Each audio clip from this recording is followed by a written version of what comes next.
এই মুহূর্তে মন্ত্রী কিশোর বর্মনের গুরুত্বপূর্ণ বক্তব্য। দপ্তর বন্টনের পর মন্ত্রী অত্যন্ত গুরুত্বপূর্ণ কিছু কথা বলেছেন। কি বলেছেন তিনি শুনুন। আজকেই কিছুক্ষণ আগে আমাদের মন্ত্রী হিসাবে শপথ নেওয়ার পর দপ্তর ঘোষণা হয়েছে, আপনারা সবাই জানেন, হায়ার এডুকেশন, পঞ্চায়েত দপ্তর এবং জেনারেল অ্যাডমিনিস্ট্রেশন। তো স্বাভাবিক কারণেই আমি ভীষণ খুশি। একদিকে যেটা হায়ার এডুকেশন, আমি নিজেও ছাত্র সংগঠন থেকে শুরু করে দীর্ঘদিন এডুকেশন নিয়ে কাজ করেছি। তো স্বাভাবিক কারণেই আমার রুচির বিষয়।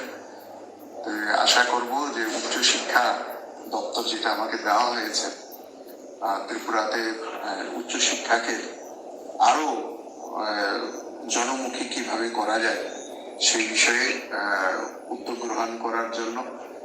তারপর আরেকটা গুরুত্বপূর্ণ দপ্তর যেটা হচ্ছে পঞ্চায়েত, যেটা সরাসরি একদম গ্রামীণ এলাকার মানুষের সাথে যুক্ত এবং মানুষের দৈনন্দিন জীবন যাত্রার সাথে যুক্ত।